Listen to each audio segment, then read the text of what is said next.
on, man? Hey, let me move that a little bit closer to you. Cool. Yeah. Thanks for coming by. Thanks for having me. I'm a fan of this podcast. So it feels, I've been listening to a lot of it the last 2 weeks. Oh, yeah? What you give any pointers for me? No. No? You're killing it, man. Oh, cool. You're killing it. I just like, I don't know. I listen to podcasts, and then yours is like people that I know of and friends, and it's like, you know, you're talking to people that are interesting. It's like, it's really interesting. I love it. Well, thanks. I appreciate it. And you hit me up, and you know, you didn't even ask to be on or anything, but I checked you out, and I was like, oh, this guy does shit.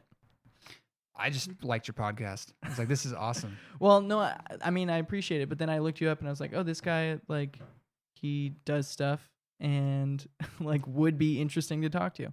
I mean, I thought maybe you're going to be a total bummer. But might be a bummer. We'll see. I mean, I don't know. You are Wyatt Blair. That's my name, yeah. Is that your real name? That's my real name. That's such a bitchin' name. Thanks, man. Wyatt Blair. I was thinking about that like all morning. Really? Like, that's such a People cool ask name. me that all the time, and it's like, yeah, it's my name. Why wouldn't it? Because it's I've never had. Yeah. It's so like succinct. It's like Wyatt Blair. Got it. Yeah. That's my name. My full name is Andrew Sanishin, and it's just a mouthful. It's just too much. No, it's nice though. It's got a flow. It does, but because I say it. Like I when guess. other people I guess it couldn't if someone else said it. Yeah. They're like, Andrew Sanishin. My friend Nani, he used to have a podcast, the Bundy podcast, and he calls me Andrew Shame just because he never tried to pronounce it. Got it. And so that's what he calls me. And, that's like a cool stage name, you know? Shame? Yeah. Yeah, I told him it'd be my porno name. Like, I'll do all the stuff nobody wants to do. There you go. But there you go. I don't think I'll find a career in that anytime soon. Yeah, that's got to be I've thought about, like, what does it take, you know? Like, if I ever was to, it's like that, the stakes are high. You know what I mean? Like, that's a lot of pressure. I can't even imagine being in that. The cameras are on, like, it's go time, go, perform. I've thought about that too. Like, you know, having the cameras on is, you never think that there's like another dude with a camera like in your face. Like multiple. I always forget there's gotta about be that. A bunch, right? Yeah. There's different angles, and you got a guy all up in your shit, and you gotta like do it right. You only have one shot as a guy. You know what I mean? Pretty much. You gotta like. It's stressful, man. Yeah. I can't imagine doing that. No, see, I've heard many interviews with porn stars where they say, realistically, it's only a great job for the girls. Like the guys in porn, they get paid like okay, but they don't get paid as much as the girls. And like the girls realistically can have as many orgasms as they want. Yeah. But the guys, they're just like, it's hard. Yeah, it's like we got one shot. Let's not fuck this up. You know? Yeah, exactly. You see some like editing magic, you're like, I think something weird happened here. Yeah. Yeah. It's a different dick. It's a different story, I think. I don't know. And then you have to like not care about family and friends. Yeah, like, I didn't even think about that. Do you know that porn how star, awful would that be? Riley Reid? She's like a super famous one, I guess. Not sure. She's like a big one, and she was telling a story about how she just like wanted to do it just for the money. It's like money, and then they say they like sex, but duh.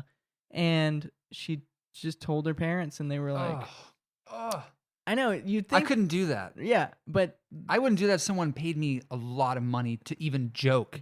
just to do it as a joke. I don't think I would do it. Make a fake website. Yeah, I mean, that's insane. Imagine being the parent and hearing that.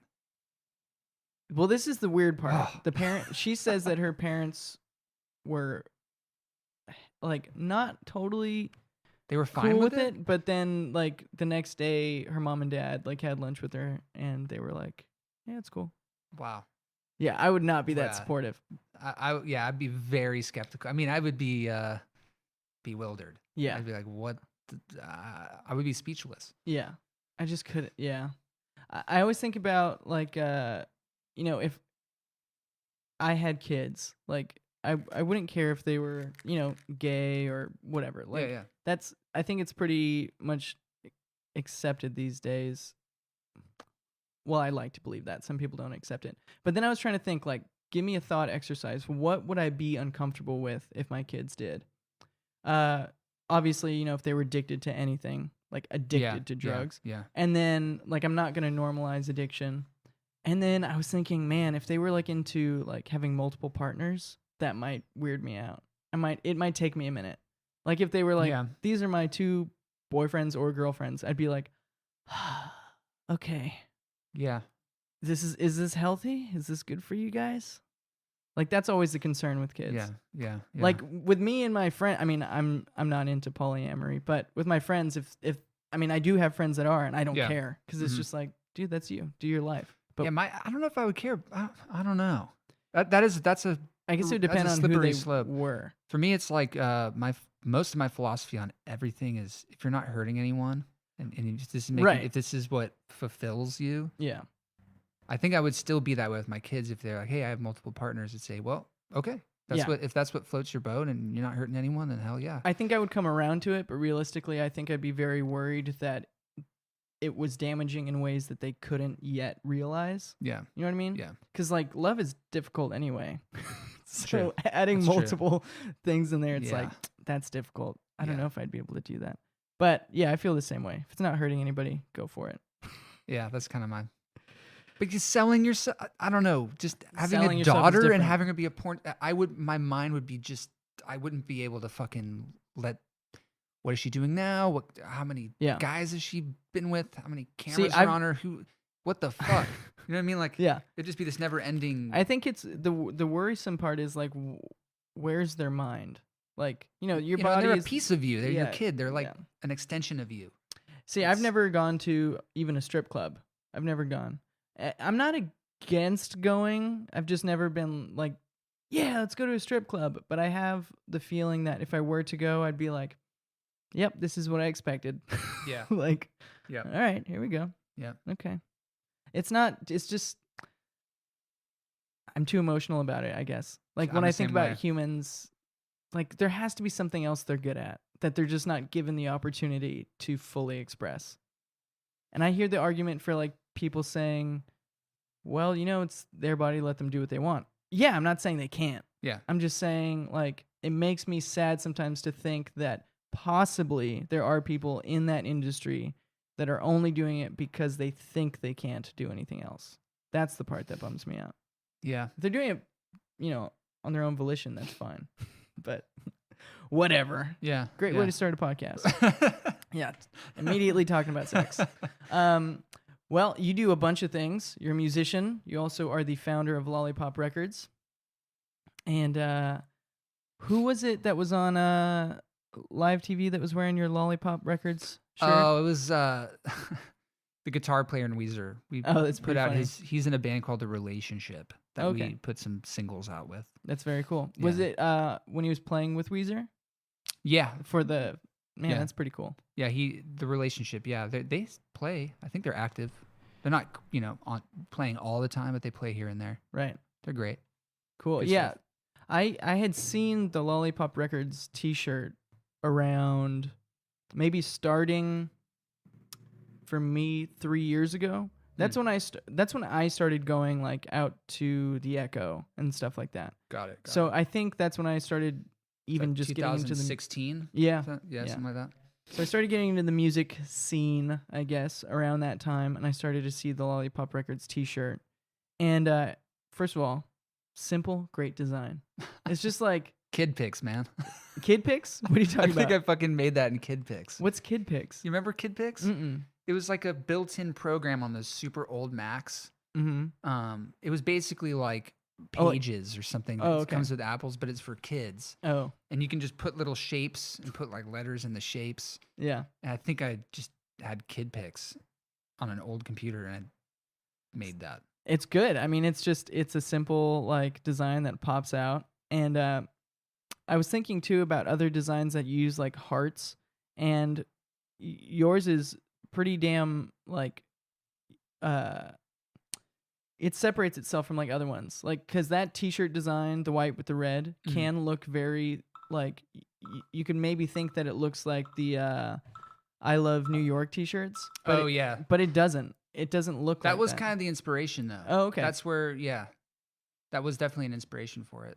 Yeah, I mean, even those, I mean, it's just an iconic like thing, but when I see it immediately, it's like, oh, that's Lolipop Records. And around that time when I started to going to more shows, mostly at the Echo, isn't Lolipop Records like really close?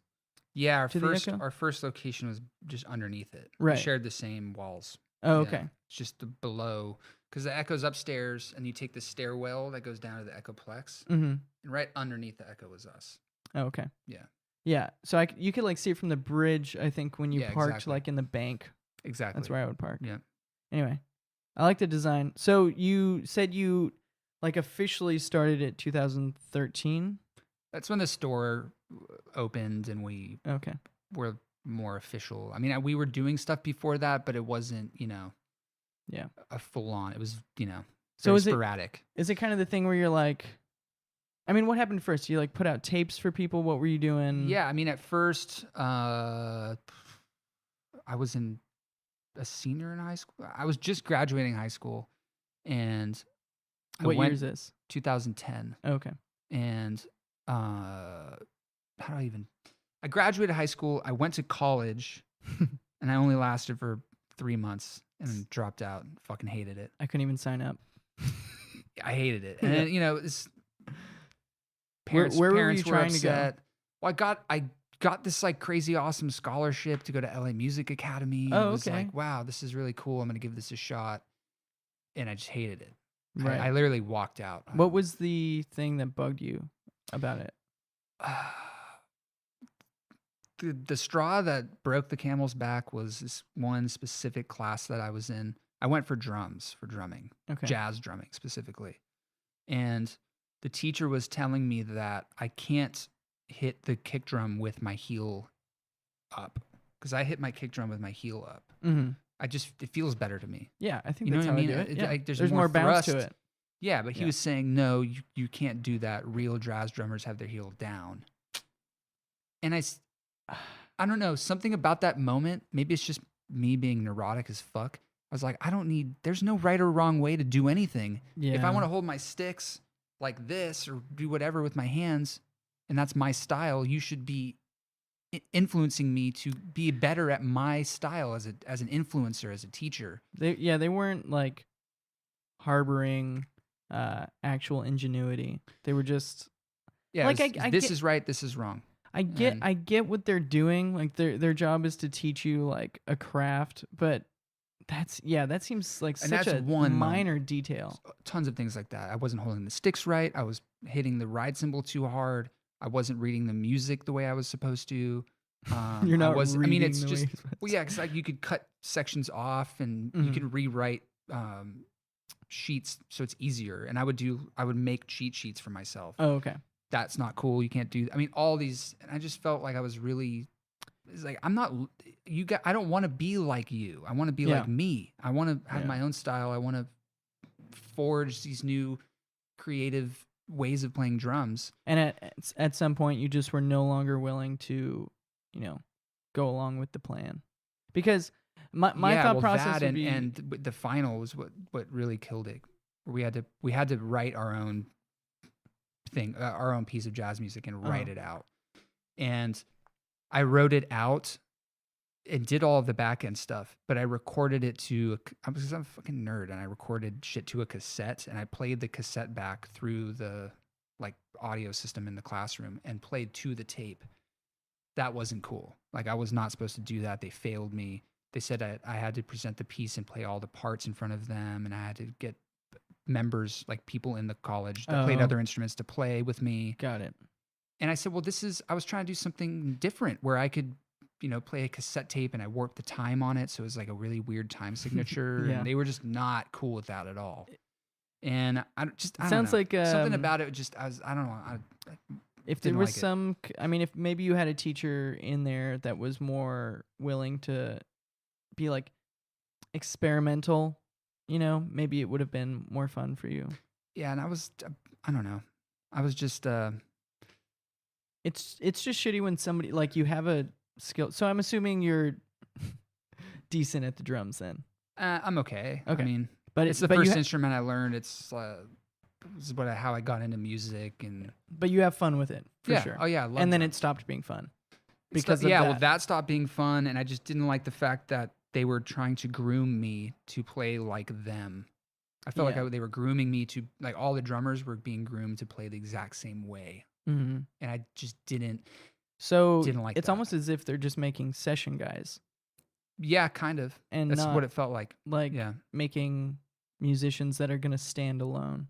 I mean, I'm sure some of these guys that went through the whole course, you know, and did everything the way that they were asked to do it. Some of them are probably amazing songwriters as well. Yeah. I'm not saying they're not. It's just, but it was tough for you. and the thing is, I wasn't that into jazz music. I was for a long time, but at that period, I was really getting into, I don't know, garage rock. And Right. I was just, it wasn't even, it almost felt like a responsibility to keep up with the whole jazz thing. And I just wasn't Sure. that into it, too. Right. So you add that along with, I wasn't really that interested in the music. Yeah. And then the teachers are kind of grooming me to play a very specific way, which wasn't the way I played.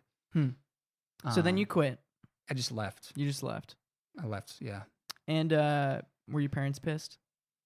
They were just didn't understand, Oh, okay. you know. And I was also just a different person back then, you know. I had less patience. Oh, okay. I was young. I was in a band with my friends, and we wanted to do Just rock shit. out. You know what Yeah, I mean? yeah. And rock out, and I'm like Be sitting in visceral. and it sucked sitting in a fucking classroom with some old guy telling me I'm holding my sticks wrong. Yeah.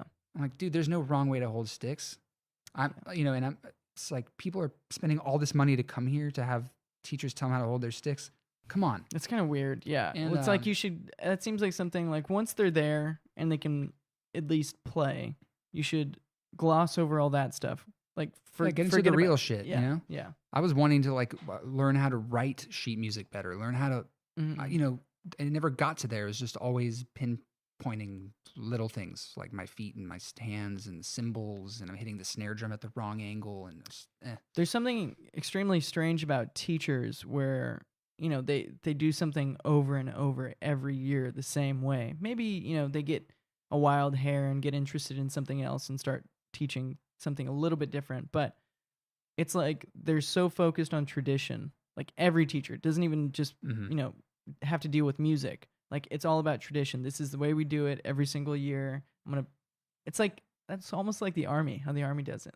Like, sort of, I'm going to mold you into this Yeah, person and spit you out a certain type of person, and that's the person you're going to be.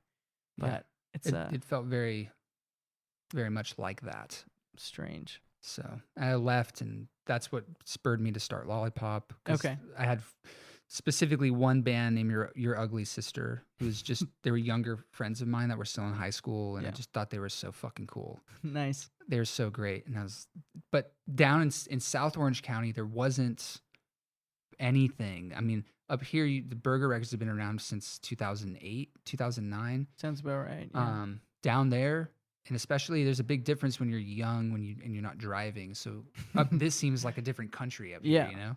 And there wasn't anything down there. And I just felt like this band rules. They should have something to sell. They should have, they need promotion or something. They're awesome. And so I remember just approaching them. Hey, you want to do tapes or CDs or something? Yeah. And so that's just how it started, just as a fun, yeah. And so you just, did you just front the money to put out some cassettes? Yeah, I was working a day job, and I just put all my own money into it.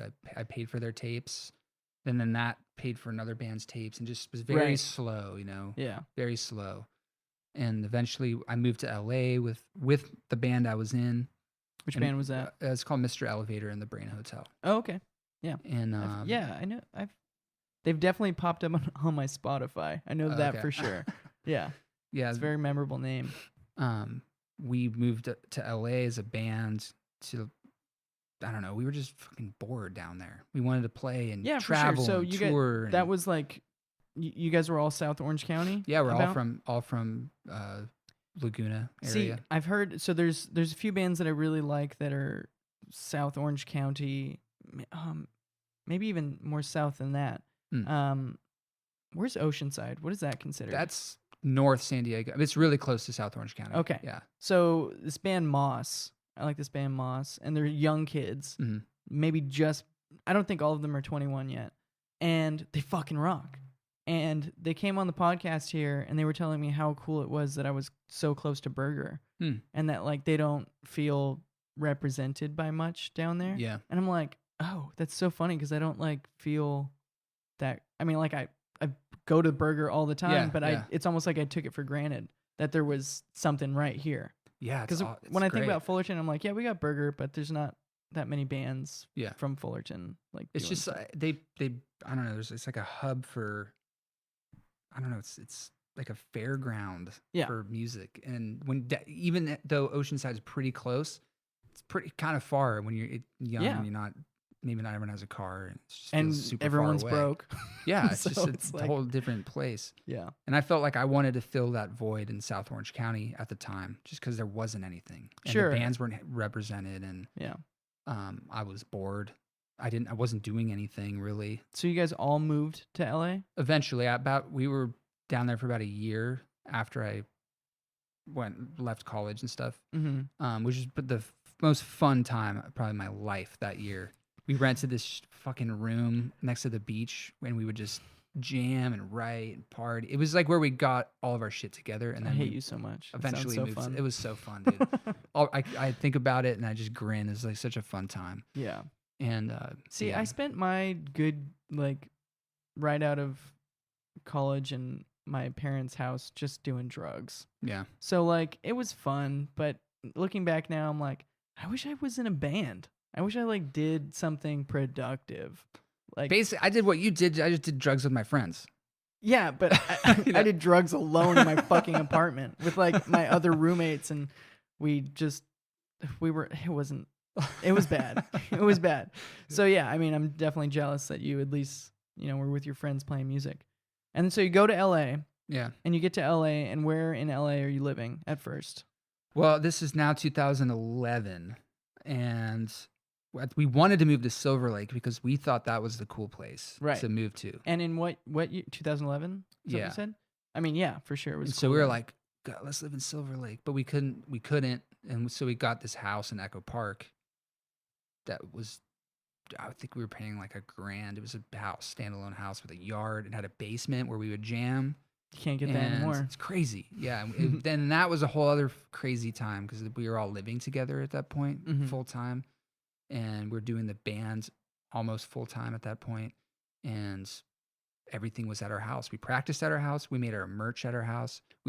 I ran Lolipop from that house. And that's where a lot of it started because I met so many awesome bands in LA. Because there's just so many people making so much good music. Yeah, if you need a project or you want to do a project, there's somebody to fulfill it. Yeah, it's crazy. Yeah. It's just so many creative people there, and that's what spurred the next kind of where we opened the store, and just because it was just crazy how many people we wanted to. So put out. Things are starting to work for you. You've got the band, which I think you guys have had some success, right? I don't know. I feel like we played for a really long time. Okay. It just, some people say bands that they're in, and I'm like, I don't know who that is. And then yours, Mr. Elevator. What is the full name? Mr. Elevator and the Brain Hotel. And the Brain Hotel. Yeah, that one sticks out for some reason. I feel like I know somebody. One of my friends really likes that band. Anyway, but so yeah, it was fun time. But you guys are having fun. You're playing shows. Yeah, we're just having stuff's happening. Super fun time. How do you even get close to having a location for Lollipop? How does that come about? So random. There's what used to be Lollipop under the bridge there. It was all blacked out, and I would walk past it every day to go. There's a donut shop right there that I would go to. I still love that donut place. It's amazing. And I would walk past it all the time. There was just a for rent sign, but the glass was shattered. I mean, it was fucked up looking. And it was there for months and months and months. Almost the whole first year I lived there. No one rented it. To the point where I was just interested. I wasn't even thinking about a store. I was like, what the fuck is in this place? Yeah. Because it looked so fucked up. Yeah. And I called the number. And you're passing by it every day. Yeah, I pass by it every day. And I called the number.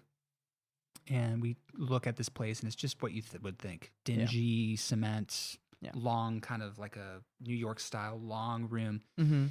And I'll never forget my friend at the time saying, hey, you could probably play music here because the only wall you share is the bridge, and there's no one in the bridge. Yeah. And the echoes above you, and they're already loud as fuck. And this light bulb went off. was like, and the first thing was, well, we should get this place to rehearse, and we can share it with a friend's band, or we can just be like a lockout. And you know just what make I mean? rent. And that's what we did the first 6 months to a year. Ah, that sounds so fun. We just made it into a rehearsal space, and we would record in there, and we had no complaints with sound.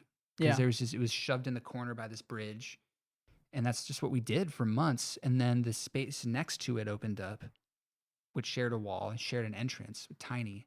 That's when the light bulb was like, oh, maybe, because me and my friend at the time, record collectors, maybe we can have a store. Then we can run the label from there, and the store can pay for our releases. Mm-hmm. You know what I mean? And this could be our in on like starting a business. Yeah. And that's what we did. We moved out of the house. I lived in that store for a long time. We all lived there. Everyone involved at the time lived there. It was fucking crazy. That's cool. And yeah, that's basically how that started. Just pure curiosity. Sold all my records in that store. Oh, all of your personal records? That's how we all to start. We all like, all right, let's put our records in. Berger helped us out a lot at the time. We bought a lot of stuff from them and other distributors and stuff. And so, what's your relationship with Berger at this time? Like, oh, it's great. Yeah, I mean they've been a huge help. If anything, they've been doing it longer, you know? Right. And so they set this pathway, and they've been really great at helping us. It's never been competitive. It's always been like, hey, have you thought of doing this? Because we wish we would have done it that way. Mm-hmm. You know, so don't make that mistake. And be like, oh, interesting. Okay. Crazy to me when you meet people in the music industry, like at the beginning, when you're first getting into it. Like when I first started getting into it, I met a lot of people that I thought I wanted to be like, and then I found out those people were assholes. Mm-hmm. And then I met some people, like the people at Berger, that understand that the competition is, like, if there is competition with somebody else, it's a good thing. Yeah, it's a good thing. Exactly. And it's not really competition. No. Like, they're going to have their people, we're going to have our people. Some no, it's all for the good cause, you know? And that's like when I first started to realize, oh, I just don't fuck with anybody else. Like that, you know, is caught up in being, these are my people, or this doesn't fit my, you know, go-to thing. Yeah. So it's good. Berger helped you out. Yeah, man, they've been so fucking great. They've been the nicest to us. Learned a lot from them. we were like at one point thinking of making, like, we were thinking of having a fake fight, just like a fake TMZ disagreement, and making like shirts that say like "fuck Lollipop," but it never happened. But that'd be funny. You'd have to make like a video the same. Like you guys would have to put out the same video. Yeah. Like to make everybody realize like, oh, this is just silly. But it'd be funny. Yeah, they've been a super big help. Still are to this day. Yeah. Still are. And yeah. You guys can't be the only food record company. That's true. Well, I always say dinner and dessert. You know? Dinner and dessert, yeah. But yeah, that's good. So then you're running it out of the shop now. And what was like the hardest thing about that? To like, obviously the money side of things is hard for everyone when they start anything. Mm-hmm. And like for me, starting what small thing I have here, doing the screen printing, merch company, we practice here, do the podcast here, all this shit. Yeah.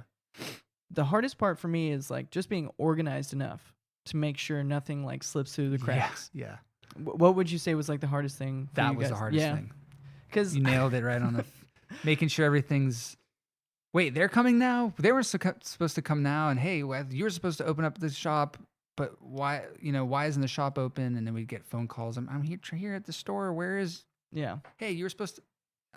And the thing is, it's like you can't really blame anybody because it's all kind of rock and roll. Like none of us are. Yeah. I mean, at the beginning, none of us are good at it. Like being business owners. Yeah. But from that, I think people are bred into being good at business.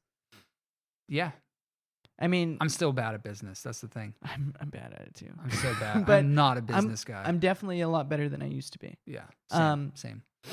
I used to manage the door and window company that was in this location, and I fucking wanted to shoot my brains out every day. because I'd have to be a salesman, like a legitimate salesman. Yeah. And try to sell windows to this like 50-year-old lady, you know, and I hated it.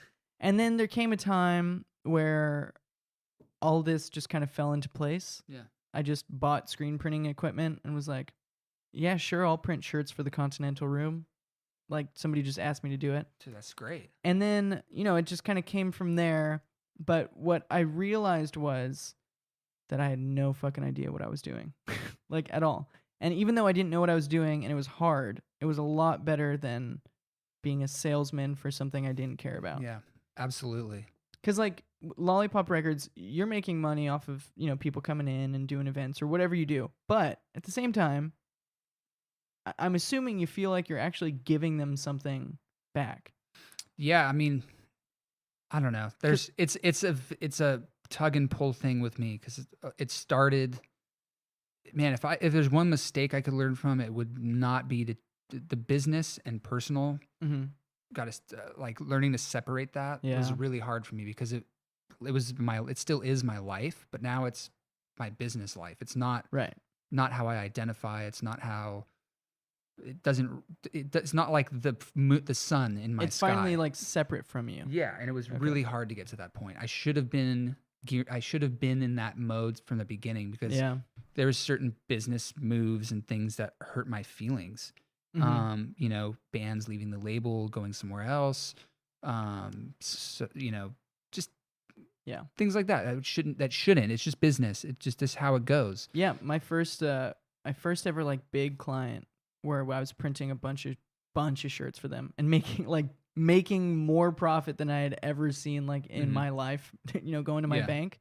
I lost that client, you know, just for business stuff. Yeah. And I was so deeply hurt by it, you know, like. Yeah, you take it personally and it's like, why would they leave? I've been here this whole time. I was there when they had nobody. Well, I got them when they were starting to grow. So, but I was still hurt by it. But you know, I know there are bands that are gonna make it that I print shirts for. That if I'm not, really on them about it, they're gonna just go with somebody else because they get like 10 grand up front from a merch company or something. Yeah. And so I get that stuff, but that's why now instead of just doing screen printing, I'm trying to be a merch company as well. Like fulfillment and all this other shit. It's two different things. But totally. I was getting totally hurt by it at the beginning and cutting friends deals that I would never cut anybody else, which I'll cut friends kind of deals, but I mostly treat everybody the same. Yeah. Like if you want to do business, let's do business. If you want to be my friend, we're friends. Yeah. Like it's different things. They're totally different things. Did you ever have did you lose a friend over anything? Yeah, man. My best friend. Oh, yeah? And if you're fucking listening, dude, I want to take you out to dinner, motherfucker. Are you serious? I'm you lose serious. a best friend? I lost my best friend through all this shit. Oh, bummer. My brother. I did everything with this guy. Just business stuff? Just over stupid business shit. Yeah. Mm-hmm. And it's not his fault or my fault. It's just dumb business shit. Were you both like hurt by it? Yeah. Oh, okay. Yeah.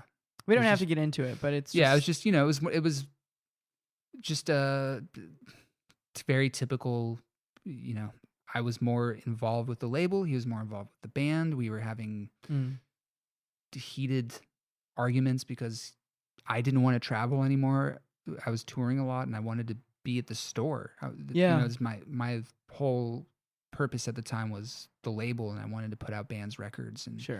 And being on tour is hard. Yeah, and he wanted to do the band and tour with the band. And I get it. But we just wanted two different things and we ended up just resenting each other for it. Yeah. And it just it crashed and burned. So for people that are like, you know, trying to do the same things or in similar situations, how do you think if you could go in the past, how would you have fixed that? Just more transparency all the time. Oh, okay. All the time. Yeah. Like even like I was feeling after the first 2 years of touring, I was already feeling like I didn't want to do this anymore. But I didn't say anything. Up, yeah, I kept it bottled in because I didn't want to bring anyone down. But I should have just been transparent. I should have just said, hey, I think I'm getting burnt out on this. I don't know if this is for me. I'm more focused on the company. Sure. Making records. But and then, you could have figured it out from there. Yeah, could have figured it out from there. but I just wasn't. I bottled it in, and he bottled it in too, and then it got to this came to point where it, yeah, you know. So what was there a breaking point, like a specific moment?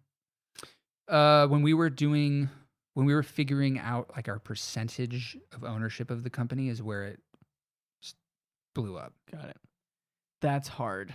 Really in general, hard. Like even with people that you're not personally invested in. And imagine with your best friends, it's tough. Yeah. That was a big eye opener for me, for sure. Yeah. It was tough. Business is hard for me to still even just talk about sometimes. Yeah. Because it's so I'm not good enough at detaching even still now. Me to where neither. like Me neither. It's hard. If it's like really maybe hard. we weren't on this podcast right now, I would ask you like actual business, just straight up harsh business questions. Yeah. You know, just to pick your brain. Of course. But because now there is some kind of familiarity between you and me, there are things that like I don't want to ask, especially on a podcast, because business to me can still be very personal, even though it's not. That's the thing. Where I can't find that. I'm still trying to find the line between is this strictly business or strictly personal, and where do the two meet? Right. If they do meet, I don't know. Yeah. I'm still trying to find that. Yeah. It was all in the same for years for me. It was because all you're working personal and all business. with friends at first. Yeah. So now Yeah. I'm assuming that you've met more people that you weren't, that you didn't meet before. And you could just maybe it's easier to operate that way. It is. Yeah. It's much easier to operate. And my co-owner of the company, we've been together through the whole thing. Right. We've stuck together this whole time, and we're still doing it. And we're both grateful for each other. I think he's grateful for me. I'm definitely grateful for him. Yeah. And so that's sure been a he really is. great shining light, and we've been just brothers throughout the whole thing. Okay. Well, I've lost, not even through business stuff, but I've lost best friends along the way, just growing up. And eventually, you said you want to, go have dinner with your former best friend. So I think that's good. I want to mend the ties, man. things. I'm over it. It's like it was Does it stress you out still? Like, do you think... It fucked me up emotionally, Okay. definitely, and I can go into that. I can start ruminating and spinning on what if I said this? Did I say the right thing? What if I acted differently? Or So it what is. if I was? Still... It does. It Yeah. definitely does. Not as much as it did at first, but it fucked me up. I never really had a brother growing up. Like I don't have a great relationship with my brother at all. I don't talk to him ever. How old's your And brother? He's 25. Okay. How old are you? 27. Okay. And Yeah. so I'm 25. My brother's gonna be 21 this month. Almost no relationship there. Yeah. We're getting there, but we're so different. So yeah. Yeah, I don't know. I don't have any extended family. I have a mom and dad. They're both only children. Their parents have died years ago. So I got my mom, my dad, and my brother. That's the only blood I have. And my brother I don't talk to. I don't have a relationship with him. And so my friend at the time was really the closest person I've ever, as a brother figure, I guess, just as a friend, as a guy. We did shit together and had crazy times. And yeah, I think that's what makes a best friend is like you go through some crazy weird shit. Yeah. Doesn't have to be dangerous, but it often is. Me and my little brother, we've never been through anything together. Yeah. It's like what? We've been to dinner. Yeah. But he's getting to that age where he's getting more adventurous, and I think he wants some advice on how to do things. So I think we're gonna get closer, but also maybe not. Yeah. You never know. Yeah, it's hard to determine that shit. So the record label, what's like the best thing about it for you, and what's also like the worst thing? Oh, geez. I'll start with the best thing. The best thing about it is that I genuinely love doing it. Right. I love records just in general. I listen to music all day. I'm obsessed with music. I have been. You probably are the same way. Yeah. And so there's nothing more fulfilling than putting out your friend's album to the world. Oh, I could only and imagine. being their cheerleader, like, listen to this shit. This is the best shit you've ever heard, and like sell it and just try and get it out there. So fun. I love that. I'll never not love doing that. It's great. Yeah. The bad part of it is the typical self-employed part. You know, my taxes are all fucked up. Don't know. What if no one buys records next month? What if no one listens to our shit? What if our company goes down? Because this is all I have. You know this what I is mean? my first year doing this company, Psychic Wave as a company, and it's fucking scary sometimes. Oh man, it's so because always in the back of your head, a little voice. I can't it's do like, anything else, dude. What if it crashes? What if it all crashes and burns? I don't think I could do anything else. I tried other things. Me too. I was picturing myself. I'm like, maybe I should get a second job, just to like help out. Yeah. You know, just because the worry would be gone, like that there was not. But then it would crash and burn easier. I know. So that's what I'm just always stressed. It's just part of it. Yeah. I've learned that it's just part of the experience of owning your own business. Is the fact that it could just end. Dude, I hate having to go into like government buildings and like figure out paperwork shit. Oh yeah, like, me too. The California State Board of Equalization. I was there recently to like figure out shit with my seller's permit. Got it all handled, but I was just like, I hate this. I hate that I'm here. I hate that, like, I don't know. I don't look too raggedy, but like, it's when I walk in versus like other people walking into these business buildings, I'm like, yes, I own a company. Hi. You should walk in with like a briefcase and a full-on suit. Just It'd be play funny. the part, you know. But just that stuff stresses me out so much, and I don't know why, because it always ends up being okay. It gets handled. I think it makes it. I'm the same way. It makes it bleak. It's so bleak. Yeah. You know what I mean? But it's better than not being on top of what's happening in your company. Yeah. Like, definitely. I've let things with other endeavors go to shit before, and it's just the worst feeling. Mm-hmm. This is the first thing I think I haven't quit. Yeah. You know? Well, I mean, maybe. Well, I think it's because you're fulfilled. Yeah. Right? I definitely feel so much happier. That's the most important. But dude, everything else doesn't matter, right? Well, that's what I tell myself. This was my first job where like I don't have a schedule. Yeah. Like, I remember the first time when I started the screen printing company, I went to my warehouse to pick up a big order of blank shirts, and I felt cool because I'm getting them for super cheap with my seller's permit. Like, things are kind of happening. Yeah. And, you know, then after I went to go get a burger somewhere and just sit outside, eat a burger. And I was like, I felt so free for the first time. I was like, I don't have to be back anywhere. I could literally just fuck off the rest of the day. It's amazing if I wanted to, but I couldn't. Yeah. I had to do but stuff. but just the fact that you could, it's such a freeing, liberating feeling. Every time I drop off t-shirts in Long Beach for bands down there, I go get some food, a beer, lounge around for a little bit, come back. That's great. My girlfriend hates it. She thinks I don't have a job. She's like, no, that's the fun part, you know? No, I think she's proud of me, but like, you know, I definitely feel bad. She actually just got a job at Yeti, and she's having like a lot of fun. The like cooler company. Oh yeah, and she's like loving it. It's cool. It's funny, but yeah. So that's the best thing for you would be that, you know, it's your own baby. Yeah, I love it. I love that. Yeah, and then the worst is it's also the worst. Yeah, I mean it's the best and worst part of it. I mean, you would hate if you had a real job. I would think so, but then, dude, when you do, I've been doing this for so long that part of me is like, I'll go into a Panda Express and I'll be like, I'm so jealous. You know you're getting that paycheck, you're getting it. And I'll be like, dang, that's cool. Here's the other, I feel that way too. I was feeling that way this morning. I was like, I just wish, I was thinking about days when like, you know, my taxes would just be taken out of my check. Mm-hmm. Like, and I didn't have to deal with it. Yeah. It's just would, it eases. Now I have to like set it aside. I'm like, okay, I got to pay this later. Yeah. But, the difference is you don't have to deal with anybody. Well, maybe I'm wrong, but you can correct me if I'm wrong. You don't have to deal with anybody that you don't want to. Yes and no, because you could think that it's someone you want to deal with, and then you realize after these people are this is fucking crazy. What did I get myself into? Yeah. And then you're trapped in this thing. Yeah. And that's happened a few times.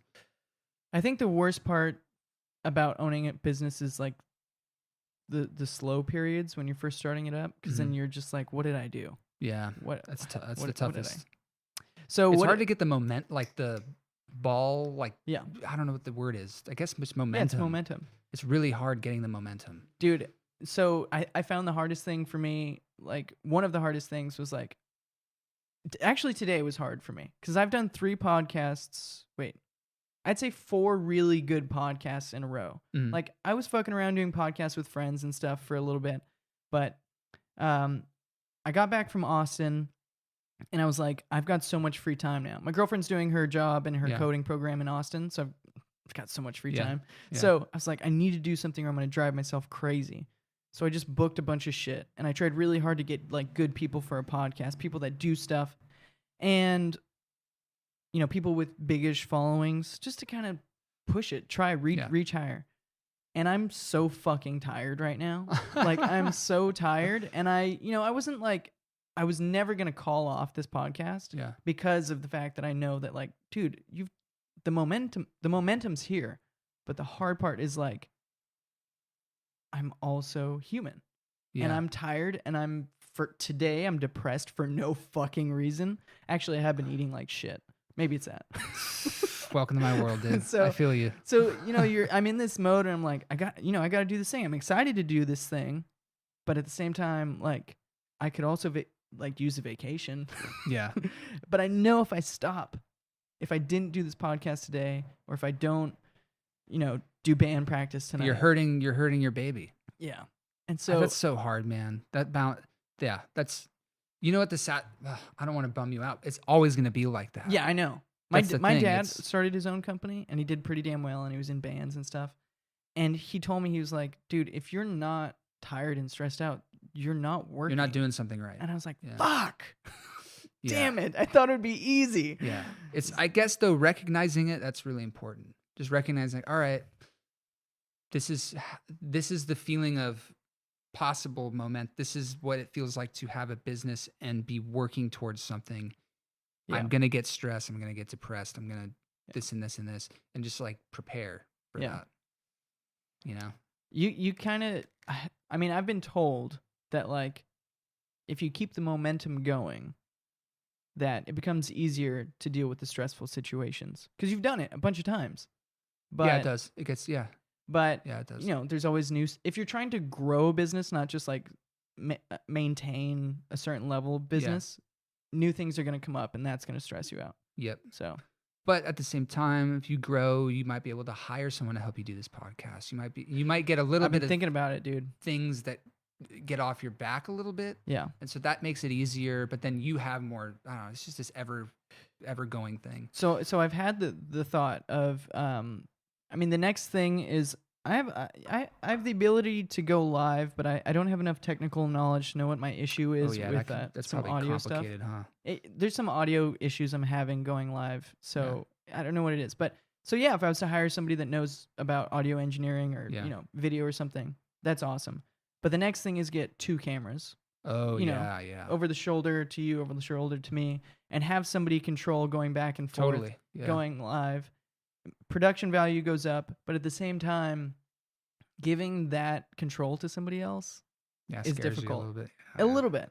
But at the same time, this morning I spent 2 hours editing a podcast, and I was like, oh, if somebody else was doing that, I could go out and get more business. Like I could, or sleep in. But you're doing a shitload of podcasts, so that's gaining the momentum. So you could do that. You know, it's all relative, and yeah. So I think it would be a good thing to ask you to like give advice to somebody else trying to start something up. What would you tell somebody? Okay. A real successful business, in my opinion, is one that helps somebody else. It's really hard in the creative field to find that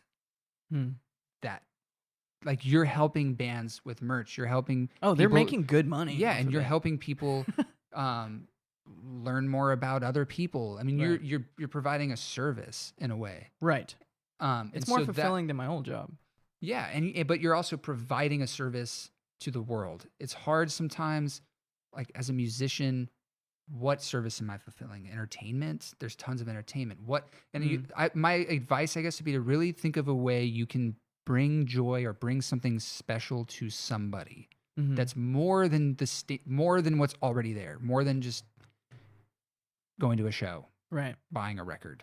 What's nice about what you did was that you had all these things that you enjoyed, and you were like, "What if I could give this to other people?" You liked buying records. You liked listening to Yeah, records. well, I don't know. It's just So you're the like- most logical move was, hey, I could put out my friends' records. Well, that's definitely a service for sure. That's super fun. Why wouldn't I do that? Yeah. It was a calling. It was a weird calling I had. And Did you have recording equipment and all that at the time? I did not a lot. I had a computer. Yeah, I mean, Yeah. it's all you need sometimes. I had a laptop and an interface. Yeah, that's what I got under Yeah. here. Yeah. You know what's funny is that's how I make most of my records now. Yeah, I went through a whole stage of buying all this shit, and then now I'm back to just a computer and an interface. Yeah. Toys are fun, so the impulse to buy all the studio stuff is so. Yeah. I mean, I would if I had the money, I'd do it, but It's expensive. It's expensive. Ooh. That's what I'm saying. If I had the money. Yeah. But at the end of the day, if you have an 8-channel interface, what more do you need? If you know what you're trying to get in your head, you can envision what you're trying to get out of it. You can get it. I watched a YouTube video where this guy was like, I'm gonna record any random band, and they had somebody pick a band, and he goes, okay, I'm gonna record them, and it's going to sound texturally and like the recording like Big Star. And so I was like, oh, this is gonna be weird, because he took like a poppy rock band. I was like, this isn't gonna come out good. Then I listened to the record at the end. I'm like, oh, this is good. Yeah. It was recorded good. And he's like, it was all done like electronically. We use no analog stuff. Yeah. You can just do whatever. Yeah. A lot of purists are getting mad, but they're getting mad. I am all for it, man. I think it's great. I think it's awesome. There's a lot of genres that have popped up because like kids can just record in their bedroom now when they're like 12 years old. Yeah. At 12, I barely knew how to jack off. Like I know, right? I didn't know how to use a computer. You can make a fucking album on your iPhone. That's the true trippiest too. part. It's insane. You can record on a freaking thing that fits in your hand. Whole album. Yeah. Like what? That's weird. It's just crazy to me. Yeah. So we talked about the business stuff, but let's talk about you as a person. Oh jeez. He's like, let's talk about business instead. So what do you like to do? I mean, I know you're wrapped up in the records and all that stuff, but that's where a lot of my problems lies. And the biggest shift in my life the last year has been, oh man, I've been identifying as music. That's it. All I had in my life going was music. Yeah. Whether it was band oriented, label oriented, my music. That's why it's hard, because if it fails, then you feel like you literally as a person have failed. Yeah, and there's this moving period where we're not at that location anymore.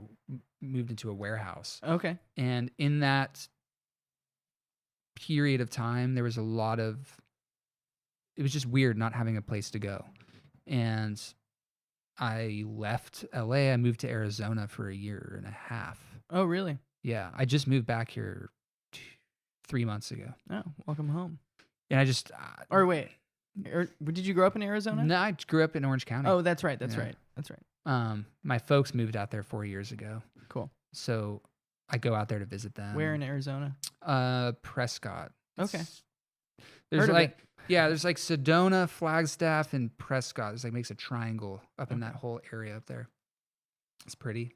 Yeah. It's northern part of it, so it's a little more woodsy. It's that's higher nice. elevation. That's good. Yeah. When I think of Arizona, I'm like, yeah, it's hard. Yeah, it's totally different up there. Okay, it's cool. really cool. So I wanted to be closer to them and just kind of get away, and I had this whole identity crisis where I didn't. Okay, it's the breakdown period. Yeah. I was like, oh my God, who the fuck? I don't even know. Maybe to the point where I would look at myself in the mirror and I wouldn't recognize me. Yeah. It got that literal. And it's been the hardest fucking year of my life. But I realized that there's much more to identify with by what you do. Yeah, for sure. Your accomplishments are important. I think they do kind of show who you are. Like, I have a family member of mine who's older and very unhealthy and has done nothing more in their life than had kids. Mm-hmm.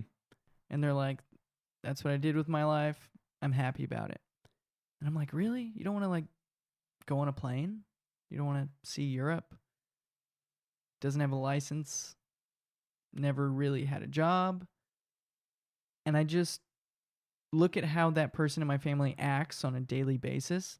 And I'm like, you're really sad inside. Like, and I think it's because there are no accomplishments. Like, there's nothing that you can say, I did this and I'm proud of it. And so maybe it's not a bad thing that you can only identify yourself with like the music stuff that you've done or the record company. Because at the same time, you should be proud of that. You did it. Yeah, but the problem, you get to not be to not this. to play, You don't not, have to like wear a suit. You know what I mean? Yeah, it's like, true. You get to be who you are all the time. True, but to play devil's advocate with what you're saying, I think a lot of times when people get in that mode, which I've been in a lot, it's because even the accomplishments aren't worth identifying with because they mean nothing. They don't mean anything to anyone but yourself. Right. And then you're like, well, what good does that even do? And so it gets you in this super fucked up state of mind. Yeah, I mean, all your accomplishments mean nothing if you don't like yourself. Yeah, that's what I mean. And it all comes down to that, and it's. I've been trying to get back into surfing. I used to surf when I was younger. Cool. Yeah, you were in a good spot for it. I loved it, and I just stopped doing it when I moved to LA completely. It was weird. So I want to get back. You can't surf in LA. Well, actually, I mean, I could. That's the thing. Something about when I moved, I just didn't, and never have since then. And so, I'm a lot, man. I'm trying to exercise. I'm trying to go to the beach. I'm trying to read more. I'm more interested now in like food. I love food. I've been cooking more and learning about like nutrition and. It's so funny because, all these things are amazing things, and I feel myself trying to do those pretty frequently too, like figure out who I am, like, and what do I like, experiment more with that sort of stuff. But it's so funny that that sort of experimentation happens like mid to late 20s. Like, people are like, who the fuck am I? Because I'm about to be 30 in a couple of years. Yeah.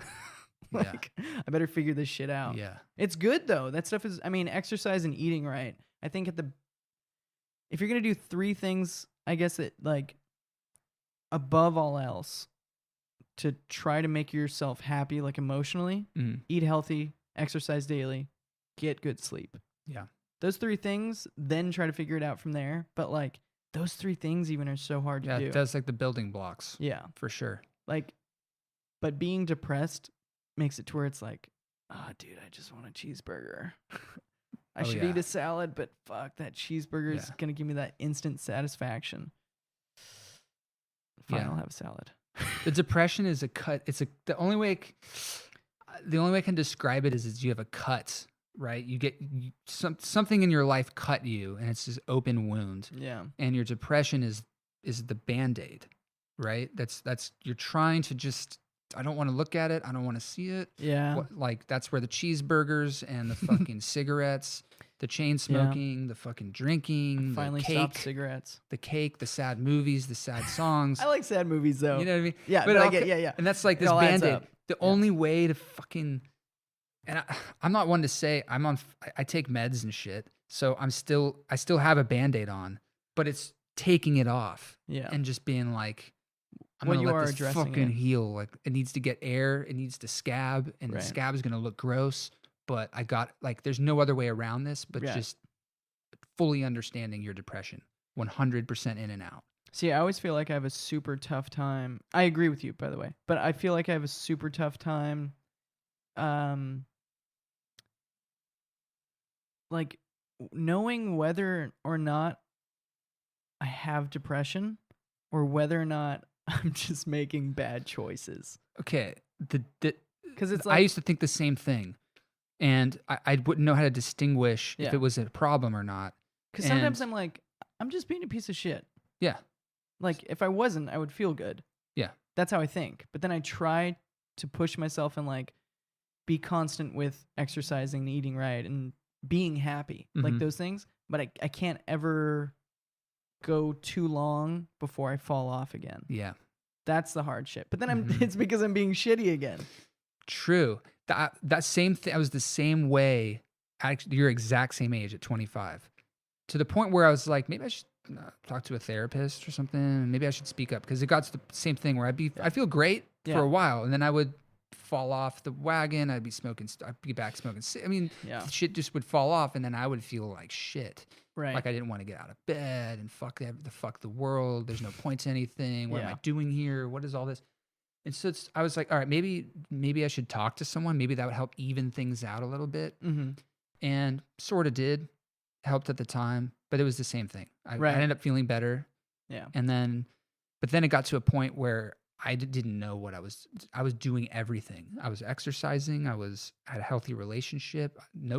My business is doing fine. I'm close to family. And it still was just... And I just couldn't even leave my house, man. Mm. You know? Like, and I was just, this is so fucked. I lost weight. I looked like shit. Sorry, I fixed that real quick. Oh, it's all good. Yeah. Yeah, that's when I knew, like, I gotta get help now, or I'm gonna die.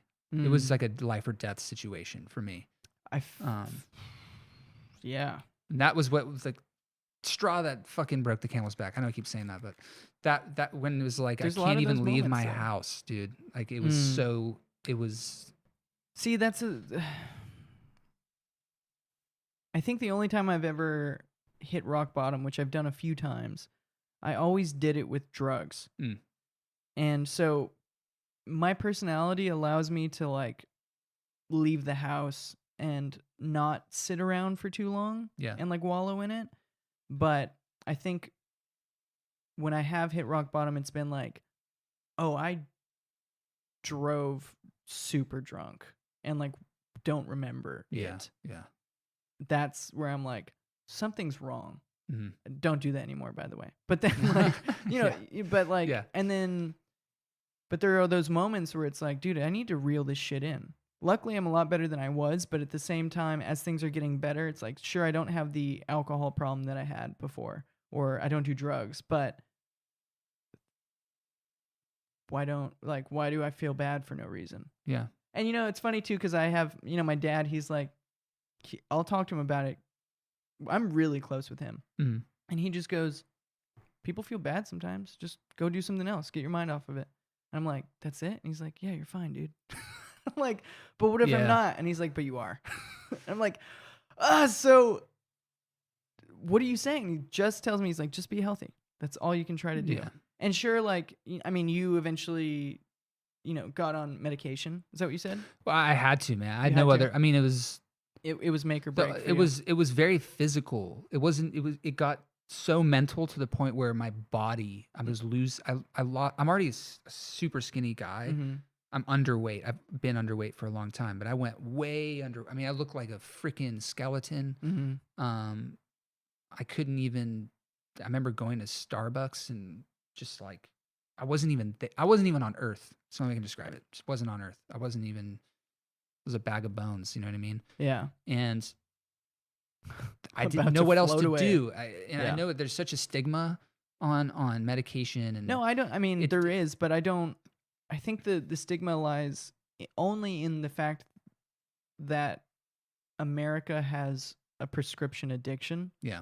Like, a lot of people are prescribed things when they just automatically go for the prescription, mm-hmm. other than going through what you try to do, like going through all the motions of, the tools to make yourself healthier. Yeah. I think that's the only reason there's a stigma, because people just go to it. I agree. But I don't, being on meds isn't. I don't know. It's a crutch, man. It's just like I broke my something broke. But does it help? I don't even know, man. Okay. That's the thing. It's been such a roller coaster. I should be laughing, but like, no, you totally could. I've tried, dude. It's been a roller coaster ride. I've been on 4 different. I'm on one now that I think is. It's so subtle you don't even really know. Right. The only thing I've noticed is like, oh, I can get out of bed. Right. I can go do this podcast with you. I wouldn't be able to do this without freaking out or just being a fucking mess. See but the only thing that worries me about my friends when they do go on meds is like when you hear these stories of people who have been on meds for years, mm-hmm. and then switch them or go off of them and then they kill themselves. Yeah. And it's like, fuck, there's something going on here. Like, there needs to be like, yeah. I think maybe if there was, people were on meds but were required to do some kind of therapy like along with it. Usually that is the case. Oh, is it? Okay. That was for me at least. There's you need to do this in line with therapy. Okay. And it's definitely not. No one wants to be on this shit, dude. Yeah. It's not like I want. Yeah. It's not like I was asking to be on this shit. This was my last. It's like there's no supplements. Like right. I heard vitamin B6 helps, and they were like, haha, no. Yeah. And then it's my whole family. It was to the point where my family was like, look, this is you. They're worried about you. You're like, you can't live your life like this. And I don't know, for anyone listening or that it's just, you hit there's a threshold point where it's like, it's either I live or I'm going to just fucking die. Right. And so I was just willing to try anything at that point. And I was trying all sorts of vitamins and exercises. Did you ever have problems with drugs?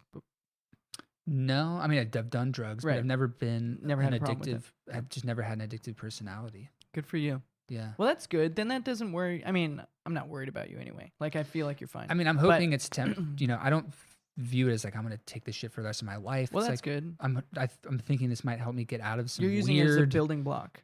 Like, yeah, exactly. It's just I literally view it as like I broke something and I have crutches. I'm like healing right now. That's a good mentality. And then that's once really I'm healed, and I feel like the strength again, I can get part ways with it. You know what I mean? Well, that's awesome. I think you have the right mentality. I wish more people had that mentality about it, because I feel like people.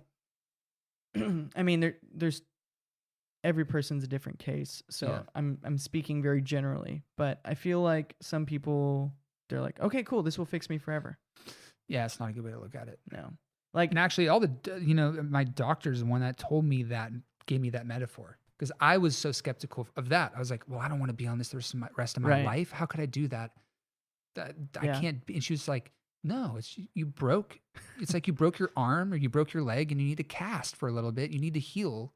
This will help you. Take it for 6 months, What a good doctor, man. Some of them aren't that spot on. Some of them are. I guess I'm lucky. Yeah, because some of them just want to sell you that shit the whole. Yeah. But that's good. So we're at the end here. I'm gonna ask you 2 questions. I ask everybody. Sure. First one: give me a band, artist, or musician that you hate. I'll think of one, and I always try to think of one that I haven't said before, and I've said a lot. So I'm gonna try to. That's gotta be really hard for you. Yeah. Well, I do that in a way to kind of help them, like not. I don't know. That's a fucking hard question because I like everything. I'm trying to think. Now, there's got to be something. Jeez. I if it's too hard, I allow my podcast guests to say like, pop stars or something. Well, I definitely can't think of anyone like in this environment we're in, but I'm trying to think. Like I've never been into 9 Inch Nails. I think of me neither. I've just never liked. It's not that I guess hate. Just not your I don't know bag. if I hate them. I don't think I hate anything, but I just have no interest. Like I've tried, I've listened, I have no interest. It doesn't do anything for me. That's a good one. Yeah, that's a good one. Controversial. I don't know why that's what I thought of, but 9 Inch Nails. I don't like. People have tried to get me into them multiple times. I don't like the Descendants. Really? Yeah. Surprisingly. Why? I have no fucking idea. It's in my wheelhouse too. Yes, they're classic too. But it just doesn't hit me. Interesting. Descendants. This is what And I don't think I've said that one yet. That's a hard band to come out and say you don't like because they're so widely loved. Dude, what's great about this podcast is like there's enough hours of me on the internet to where if they like me, they like me. If they don't, they don't. It's like, but watch, I just lost like 10 subscribers. Fuck this guy. Descendants are my favorite I was there for all 115 podcasts, but that last one, that fucking asshole. No, but it's just, it hasn't hit me. If somebody has a song that they think, is like a deep track or something that might get me, go ahead, send it to me. But so far, not the big ones haven't hit. Yeah. So. All right, last question. Give me a band, artist, or musician that you love. Or, sorry, that everyone should be listening to. Thin Lizzy. Ah, fuck yeah, dude. Favorite band of all time. I've been thinking about that recently. Is it really your favorite band of all time? Yes, number 1 favorite band of all time. Dude, Phil Lynott is a god. It's funny that people. I mean, "Boys Are Back in Town" is a great song. Yeah, but they have so much really good shit. Way more. When you figure out or when I figured out all the other good shit that they had, I was like, oh my god. It's like when I first listened to the Cars.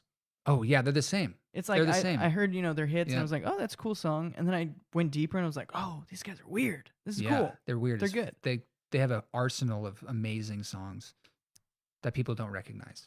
They don't do enough digging. Same with Thin Lizzy. Yeah, Boys Are Back in Town. Yeah, but there's so many.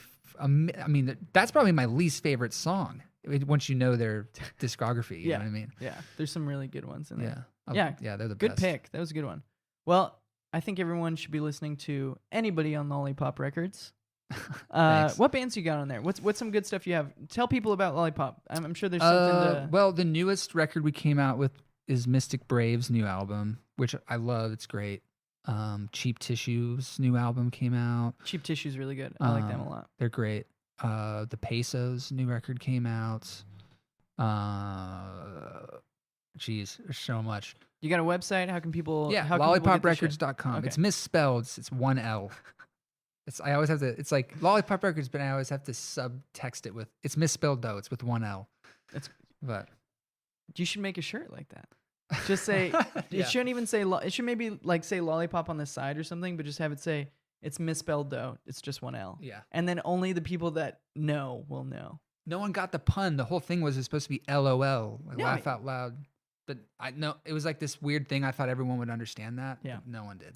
See, I have a hard time with Psychic Wave because I thought everyone knew how to spell psychic. Oh yeah, this could be a trip. Yeah. So when I pick up my t-shirts from my t-shirt warehouse for orders, my blanks, I'll be picking up for Psychic Wave, and they're like, Sidekick Dave, and I'm like, no, Psychic Wave, and they're like, PSY. They're like PSY. Like, yeah, PSY. You got to have a sidekick on this pod, like a co-host that's Sidekick Dave on Psychic Wave. When I do get somebody working cameras and more stuff, they have to be named Dave, even if they're not named Dave. Yeah, Sidekick Dave. It's your Sidekick Dave. Well, thanks for coming on, man. Hey, thanks I really for having appreciate me. It. It was fun. I can't even talk. I really appreciate it. What did I say? I said I really appreciate about it. About it, yeah. Fuck me, man. I'm done. See, I told you I was tired. All right, thank you. Yeah, man.